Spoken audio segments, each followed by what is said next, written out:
Auzubillahiminash-shaytanir-rajim. Bismillahir-rahmanir-rahim. Assalamu alaikum. This is Sayyid Ahmad Gilani, and today's video we will be continuing unit number 18, A Dream Within a Dream. But in this video we will be discussing book exercises of this very chapter. So all of you just come to page 162. The page which is on your screen is page 162, and this is the first exercise. Look at the list of nouns in the box below. They are also verbs. Select the correct ones to fill the blanks. You may need to make some tense changes. ये जो आपको 12 boxes नजर आ रहे हैं pink में, इसके अंदर जो words लिखे हुए हैं ये verbs भी हैं.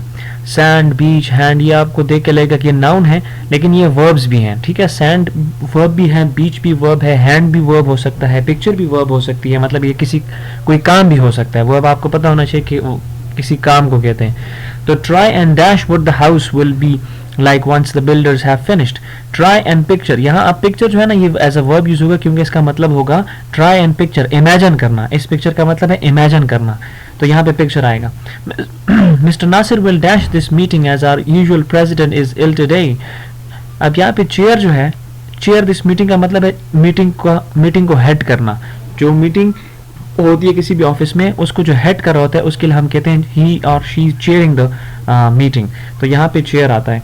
Shakespeare is considered to be the writer who dash more phrases than anyone else. Coin, यहाँ पे कॉइन है, इसको हम चेंज कर देंगे, ईडी लगा देंगे, क्योंकि आप ऊपर अपने क्वेश्चन में देखें यहाँ पे लिखा हुआ है you may need to make some tense change. Tense change हम कर सकते हैं. तो कॉइन का मतलब है बनाना, नया बनाना. तो ये शेक्सपियर ऐसा राइटर है जिसने बहुत से नए फ्रेजेस बनाए. और मैं आपको यहाँ पे एक बात बता दूं कि शेक्सपियर के ड्रामा में उसकी जो कुछ फ्रेजेस हैं, कुछ फ्रेजेस जो है उसके, वो बाद में जाके बहुत बुक्स के टाइटल्स बने हैं. ठीक है, okay. Number 4, can you help me with these leaflets abrar. I have to dash one to every woman who is with a child. leaflets कहते हैं पेजेस को, पेपर को. और hand कहते हैं, यहाँ पे hand का मतलब है देना, हाथ से देना, तो यहाँ पे आएगा hand. This wall is too rough. We will have to dash it down before we can paint it. Sand it down. Sand it down का मतलब है इसको जो प्लस्तर वगैरह जो करते हैं उसको कहते हैं sand it down. The smugglers dashed their boat and unloaded the stolen goods into the waiting car. Beached. अब यहाँ पे ऊपर beach लिखा हुआ है, इधर हम ed लगा देंगे, past tense में हो जाएगा. Beached का मतलब है बीच के ऊपर या साहिल समंदर पर उतरना. That student of mine has been dashed me with stupid questions all week. Why doesn't he go and use the library? अब यहाँ पे dog ऊपर लिखा हुआ है, इसको हम dogging कर देंगे, इसका मतलब है teasing, तंग करना. A male wolf can dash up to 200 cubs in its lifetime. Father यहाँ पर आ जाएगा. Father का मतलब है सरपरस्ती करना, उसकी परवरिश करना या निगहदाश्त करना, तो यहाँ पे फादर आ जाएगा. कब्स कहते हैं वुल्फ के बच्चे को, कब कहते हैं. ठीक है. The snow is getting really heavy now. I think we should dash for help down in the valley. यहाँ पे रेडियो इसलिए आएगा क्योंकि रेडियो जब वर्ब में यूज होता है इसका मतलब है टू कम्युनिकेट विद समवन. ठीक है. इसके बाद जो है नेक्स्ट पेज पे आप चले जाएं. Why don't you dash a letter to your father seeing as you have a spare 20 minutes? Pen a letter. Pen a letter का मतलब है खत लिखना, इसको हम पेन भी कहते हैं. ये यहाँ पे पेन जो है एज अ वर्ब यूज हुआ है. Captain, how many men were dashed the lifeboats when the ship finally sank? जब जो कश्ती है वो जब डूब रही थी या डूब गई थी तो उस वक्त कितने लोग जो है वो लाइफ बोट्स पे थे. यहाँ पे मैन ऊपर लिखा हुआ है, उसके साथ हम मैनिंग कर देंगे. मैनिंग का मतलब है कितने लोग, कितना स्टाफ, क्रू मेंबर्स कितने थे. Sir, could you get out of a car please, we have just dash you doing over 115 miles per hour. Do you have an explanation? यहाँ पे clocked आएगा. clock का मतलब है ट्रैप, पकड़ लेना. अब हम ग्रामर को देखते हैं. Adverb phrase. An adverb phrase या adverbial phrase is a group of words that act together as an adverb giving more information about a verb, adjective और other adverb in a sentence. अच्छा, adverb phrase को समझने से पहले आपको पता होना चाहिए कि एडवर्ब क्या होता है, उसकी डेफिनेशन को माइंड में रखा करें, और फ्रेज क्या होता है उसकी डेफिनेशन को माइंड में रखा करें. जल्दी से मैं आपको बताता हूँ कि फ्रेज क्या होता है. फ्रेज ऐसा ग्रुप ऑफ वर्ड्स होता है, मतलब एक ऐसा ग्रुप होता है जिसमें 2-3 वर्ड्स होते हैं, लेकिन उसमें सब्जेक्ट और वर्ब नहीं होता, मतलब काम करने वाला भी नहीं होता और काम भी नहीं होता. ठीक है. For example in the ground. अब इन द ग्राउंड में हमारे पास कोई काम करने वाला नहीं है, सब्जेक्ट नहीं है, मतलब ही शी इट नहीं है, किसी का नाम नहीं है, और इसमें कोई काम भी नहीं है, मतलब ग्राउंड में खेला जा रहा है, क्रिकेट खेला जा रहा है या ग्राउंड में डांस किया जा रहा है, इसके बारे में कुछ इन्फॉर्मेशन ही नहीं है, सिर्फ लिखा हुआ है इन द ग्राउंड। तो जो इन द ग्राउंड है वो फ्रेज है। तो एडवर्ब क्या होता है? एडवर्ब ऐसा एक वर्ड होता है, सिर्फ सिंगल वर्ड होता है, जो हमें वर्ब के बारे में मजीद बताता है। फॉर एग्जाम्पल में एक बंदा है, वो गाड़ी चला रहा है, मोहतात तरीके से गाड़ी चला रहा है, तो जो मोहतात तरीके से चलाना है, केयरफुली, ये एडवर्ब है। लेकिन जब हम दोनों को मिलाते हैं, एडवर्ब फ्रेज बनाते हैं, तो ऐसा ग्रुप ऑफ वर्ड्स कि जो कंप्लीट ग्रुप ऑफ वर्ड्स हमें एडवर्ब का फंक्शन प्ले करते हुए नजर आता है। और ये बहुत आसान हो जाता है जब आप ये पढ़ते हैं कि the adverbial phrase answers the same question as a regular adverb. अब एडवर्ब जो होता है ना, सिर्फ जो एक वर्ड होता है एडवर्ब का, वो हमें कुछ क्वेश्चन के आंसर देता है। कौन से क्वेश्चन के आंसर देता है? वो आंसर देता है हाउ मच, व्हेन और वेयर के आंसर देता है कि काम कहाँ पे हुआ है, कैसे हुआ है, और क्यों भी होता है, वहां पे रीजन भी हमारे पास आता है, क्यों हुआ है काम, कैसे हुआ है, कहाँ पे हुआ है, और हाउ मच, और कितना हुआ है। ठीक है, ये हमें एडवर्ब आंसर देता है इसके। तो अब आपने एडवर्ब और फ्रेज को दोनों की डेफिनेशंस को माइंड में रख के इसको देखना है। पहले हम देखते हैं underline the adverbial phrase in each sentence. अच्छा, अब देखें, we hope the package will arrive within the hour. अब विद इन द आवर जो है, अब यहाँ पे विद इन द आवर, अब यहाँ पे हमें क्या कौन सी ऐसी पूरे सेंटेंस में ऐसा क्या है जो हमें आंसर दे रहा है व्हेन का? क्योंकि टाइम आ जाता है ना, टाइम, तो टाइम हमें बताते हैं व्हेन, तो 1 घंटे के अंदर अंदर। तो जो 1 घंटे के अंदर अंदर विद इन द आवर है, ये हमारे पास एडवर्ब फ्रेज है, क्योंकि ये हमें आंसर दे रहा है व्हेन का। यहाँ पे देखें, व्हेन आपके ऊपर लिखा हुआ है। ठीक है, दूसरा, माई सिस्टर रीड्स। अच्छा, एक और बात, इसमें विद इन द आवर में हमारे पास देखें कोई सब्जेक्ट भी नहीं, क्योंकि सब्जेक्ट ये इधर रह गया, इसमें कोई वर्ब भी नहीं है, सिर्फ विद इन द आवर जो है वो एडवर्ब फ्रेज है, क्योंकि ये सिर्फ ग्रुप ऑफ वर्ड्स है और हमें टाइम के बारे में बता रहा है। My sister reads book almost as quickly as you do. Almost as quickly, इसका आंसर हमें ये हाउ दे रहा है। कैसे पढ़ती है? Almost as quickly as you do. तो almost as quickly as you, तो almost as quickly as you जो है यहाँ पे एडवर्ब फ्रेज है। The news reports that metro will be closed for a week. For a week, ये for a week जो है, क्योंकि इसमें भी टाइम आ गया, ये यहाँ पे एडवर्ब फ्रेज है। Your pen writes better than my pen does. तो बेटर देन माई पेन, ये बेटर देन माई पेन जो है यहाँ पे एडवर्ब फ्रेज है। Nawab takes the bus on Tuesdays. On Tuesdays यहाँ पे अगेन टाइम है, तो सिर्फ ये जो दो वर्ड्स हैं ये एडवर्ब फ्रेज है। Jamal and Mariam will arrive by train. ये बाई ट्रेन यहाँ पे कैसे आएंगे? ट्रेन के जरिए आएंगे। हाउ, उसका आंसर मिल रहा है। अच्छा, the dog digs under the fence. ये अंडर द फेंस जो है यहाँ पे ये एडवर्ब फ्रेज है, जगह बता रहे, where under the fence.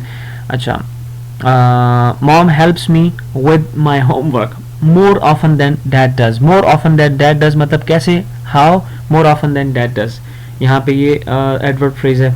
Asma found her purse that afternoon, ये भी टाइम है, दैट आफ्टरनून आता है। We flew our kites on the big hill. On the big hill, ये भी लोकेशन के बारे में बता रहे, कहाँ? ऑन द बिग हिल।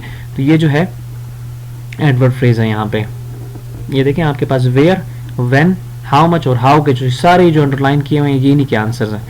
इसके बाद आपने एडवर्बियल फ्रेजेस को match each main clause with an adverbial phrase to create a sentence. इस तरफ एक तरफ आपके ये जो यहाँ पे एक तरफ लिखा हुआ है ये सारे एडवर्बियल फ्रेजेस हैं, और ये जो है ये मेन क्लॉजेस हैं। मेन क्लॉज का मतलब ये कंप्लीट सेंटेंसेस भी आप उसको कह सकते हैं।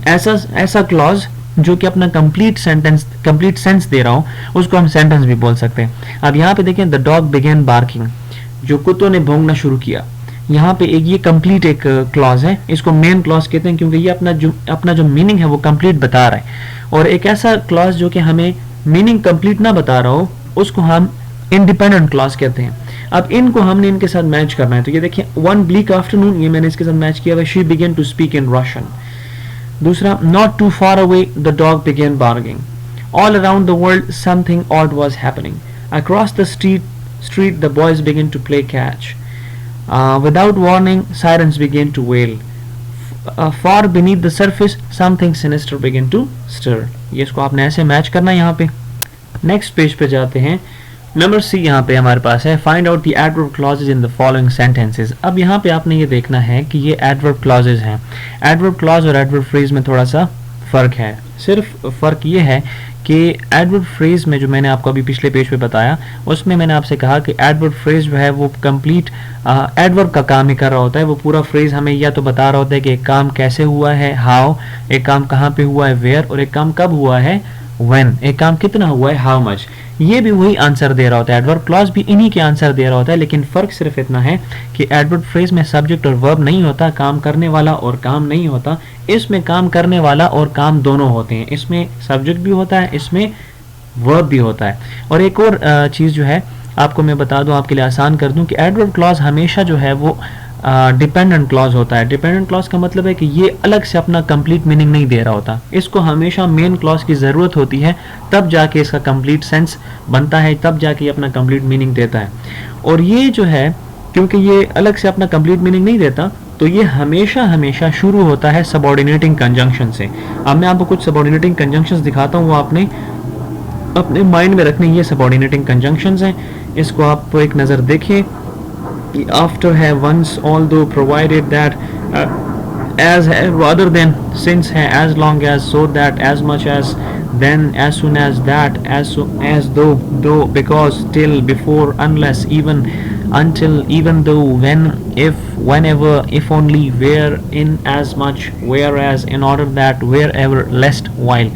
ये सारे वो सबऑर्डिनेटिंग कंजंक्शंस हैं जिनसे डिपेंडेंट क्लॉजेज जो है वो शुरू होती हैं। तो एडवर्ब क्लॉज जो है वो भी एक डिपेंडेंट क्लॉज है, तो वो भी जो है इसी से शुरू होगी। अब देखते हैं, पहले देखें, even if it rains I will come. तो आई विल कम जो है ये कंप्लीट हमें मीनिंग दे रहा है कि आई विल कम, मैं आऊंगा। अब यहाँ पे देखिए, इवन इफ इट रेन्स, हत्ता कि अगर बारिश होती है, तो हत्ता कि अगर बारिश होती है तो सुनने वाला जो है वो दूसरी बात का आगे आने वाले मैसेज का वेट करेगा कि अभी बात कंप्लीट नहीं हुई। इवन इफ इट रेन्स, तो अगला जो सुनने वाला है वो वेट कर रहा है कि ये आगे बंदा इसके आगे भी कुछ बोले कि इसकी बात कंप्लीट हो जाए। आई विल कम, तो जब उसके साथ आई विल कम लग गया तो ये कंप्लीट एक सेंटेंस बन गया। लेकिन इवन इफ इट रेन्स, हत्ता कि अगर बारिश होती है, अगर यहाँ पे स्टॉप लगा दिया जाए, फुल स्टॉप लगा दिया जाए, तो ये तो अपना मीनिंग कंप्लीट नहीं दे रहा। तो इसी तरह एक ये निशानी है ये देखने की कि ये सबऑर्डिनेटिंग क्लॉज है या डिपेंडेंट क्लॉज है, और ये शुरू में जो इवन लगा हुआ है ये सबऑर्डिनेटिंग कंजंक्शन है।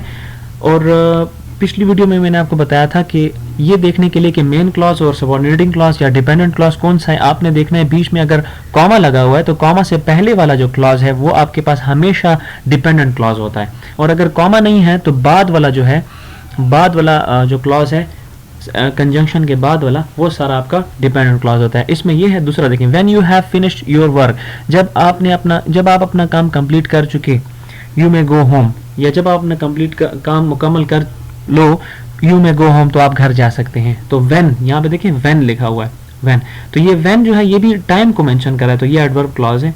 You can put it wherever you like, ये अब जगह के बारे में बात कर। अब यहाँ पे देखें कॉमा नहीं है बीच में, तो वेयर एवर सबऑर्डिनेटिंग कंजंक्शन है, वेयर एवर यू लाइक, इसमें यू सब्जेक्ट है, लाइक इसमें वर्ब है, तो वेयर एवर यू लाइक जो है ये हमारे पास एडवर्ब क्लॉज है। I did not buy that watch because it was expensive, अब ये बिकॉज सबऑर्डिनेटिंग कंजंक्शन है, इट वॉज एक्सपेंसिव, रीजन बताई जा रही है यहाँ पे। You must go whether you hear from him or not, यहाँ पे whether you hear from him or not adverb clause है। You spoke in such a low voice that few people could hear him, that से शुरू हो रहा है, that few people could hear him। Since you have apologized, और फिर comma है, इसमें शुरू में आ जाता है हमारे पास ये since है, शुरू हो रहा है सबऑर्डिनेटिंग कंजंक्शन से, we will take no further action against you। I have not been well since I returned from this, तो इसमें since I returned from the hills है। He was so weak that he could not stand, that he could not stand इसमें adverb clause है। As he was not there I spoke to his mother, as he was not there इसमें adverb clause है। I hope आपको समझ आ गई होगी, और इसको बार बार प्रैक्टिस करें, इन पॉइंट्स को अपने माइंड में रखें तब ताकि आगे भी आपके जहन में ये। नेक्स्ट एक्सरसाइज है, underline the adverb phrase in the following sentences and then use them in new sentences. New sentence में तो आप खुद इसको बनाएं, यहाँ पे सिर्फ मैं एडवर्ब फ्रेज को अंडरलाइन किया हुआ है। She lives in a palatial home, palatial मतलब महल की तरह एक घर जो होता है उसको पैलेशियल कहते हैं। तो इन अ पैलेशियल होम, ये क्योंकि हमें लोकेशन बताई जा रही है तो ये यहाँ पे एडवर्ब फ्रेज है। Is there water on the moon, यहाँ पे on the moon adverb phrase है। She ran into her home, into her room, यहाँ पे room into her room adverb phrase है। They chatted for a while जो है adverb phrase है। She perform the task with great skill, how का answer यहाँ पर आ गया हमारे पास, with great skill. The desert stretch towards the north location है, ये हमारे पास एडवर्ब फ्रेज है। The gun went off with a loud noise, how का आंसर यहाँ पर आ गया, a loud noise. The fishers went sailing over the sea, again location है over the sea. He lay beside the heap of corn, beside the heap of corn जो है यहाँ पे beside भी ही आए, the heap of corn जो है यहाँ पे एडवर्ब फ्रेज है. she whispered in his ear जो है एडवर्ब फ्रेज है. he fought with all his might यहाँ पे एडवर्ब फ्रेज है. he shouted at the top of his voice यहाँ पे फिर दोबारा जो है वो how का आंसर आ रहा है at the top of his voice. it must be done at any cost है यहाँ पे. much water has run under the bridge यहाँ पे जो है वो एडवर्ब फ्रेज है. without pausing to consider he struck, तो without pausing to consider यहाँ पे एडवर्ब फ्रेज है. इन एडवर्ब फ्रेजेस को अपनी बुक पे भी अंडरलाइन करें और इस पे ज़रा सोचें भी कि ये हमें उन्हीं की आंसर दे रहा है या नहीं दे रहा. और अगर आपको कोई नया सेंटेंस सामने आता है तो क्योंकि अब आपने इस एक्सरसाइज के साथ तो सेंटेंस बनाने हैं, क्योंकि यहाँ पे आपसे डिमांड किया गया, इसी के आगे आपके पास बुक में सामने जगह है, यहाँ पे आप खुद एक सेंटेंस बनाएं, मिलता जुलता सेंटेंस बनाएं, लेकिन उसमें एडवर्ब फ्रेज चेंज करें और उसको फिर खुद ही अंडरलाइन करें कि वो आपको हाउ का आंसर देता है या व्हेन का आंसर दे रहा है या वेयर का आंसर दे रहा है या हाउ मच का आंसर दे रहा है, लेकिन उसमें सब्जेक्ट और वर्ब भी नहीं होना चाहिए. Fill in the blanks with the suitable words provided under the sentence to make adverbial clauses. हमें अब यहाँ पे हमने दोबारा adverb clause बनाना है. अब adverb clause दोबारा से आपने देखना है कि ये भी वही चीज़ है लेकिन इसमें subject और verb होगा. तो I wait, और आपने शुरू कहाँ से करना है? subordinating conjunction से.